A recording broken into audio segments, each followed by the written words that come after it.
అందరికీ నమస్కారం. This is Sumathi from Rayachoti. ఇది ఇక్కడ చెప్పాల్సిన ఒక యూట్యూబ్‌లో ఈ ఛానెల్‌లో చెప్పాల్సిన ఒక చిన్న మెసేజ్ ఉంది. అదేంటంటే అందరికి తెలిసిన మెసేజే. పిల్లలు మాట వినడం లేదు. స్కూల్‌కి ఎర్లీగా పొద్దున్నే లేయడం లేదనే టాపిక్. ఎందుకు మార్నింగ్ బ్రేక్‌ఫాస్ట్ స్కిప్ చేస్తున్నారు? త్వరగా హోంవర్క్‌లు కంప్లీట్ చేయట్లేదు. మొబైల్‌లో ఎక్కువ మునిగిపోతున్నారు. ఏవండీ మీ పిల్లలు బాగా వింటారా అని మీరు క్వెషన్ చేయొచ్చు. అవునండి, మా పిల్లలు కూడా వినట్లేదు.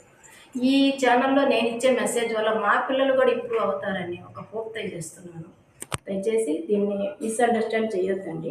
ఇది ఒక్కరన్నా దీనివల్ల వింటారన్న హోప్‌తో చేస్తున్నాను. ఈ రోజుల్లో చాలామంది పిల్లలకి నేర్చుకోవాల్సింది ఏంటంటే ముందు రెస్పెక్ట్, పెద్దలకి ఎలా గౌరవించాలా, పేరెంట్స్‌తో ఎలా మాట్లాడాలనే కన్వర్జేషన్ పిల్లలకి అస్సలు తెలియదు. విసుక్కోవడం, ఇరిటేట్ అవ్వడం ఈరోజు పెద్ద కామన్ అయిపోయింది సాధారణంగా. ఎందుకనంటే పేరెంట్స్ కూడా పిల్లలతో అదే విధంగా మాట్లాడుతున్నారు కాబట్టి. పిల్లలు ఎలా కన్వర్ట్ చేస్తారు, పెద్దలు ఎలా కన్వర్సేషన్ ఉంటుందో పిల్లలు కూడా అదే విధంగా నేర్చుకుంటారు. మీరు ముందుగా నవ్వుతా ఒక స్మైల్ ఫేస్‌తో మాట్లాడడం నేర్చుకోండి, స్టార్ట్ చేయండి. అప్పుడు వాళ్ళ నుంచి కూడా మీరు ఎక్స్‌పెక్టేషన్ అదే వస్తుంది. ఏమండి మీ పిల్లలు వింటారా అనొచ్చు. బేసిక్‌గా వినకపోవచ్చు. ఈ రోజుల్లో ఇప్పుడు నా పిల్లలు ఇప్పుడు కొంచెం ఫ్యూచర్‌లో బాగా ఉన్నారని చెప్పడానికి కారణం ఏంటంటే భగవద్గీత. నేను ఆ భగవద్గీత చదివినప్పటి నుంచి నా పిల్లల్లో కూడా ఇంప్రూవ్‌మెంట్ చూస్తున్నాను.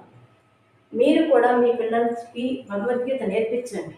దానివల్ల ఏం ఉపయోగమో, పిల్లలు ఎలా నడుచుకోవాలనేది పిల్లలకి తెలుస్తుంది.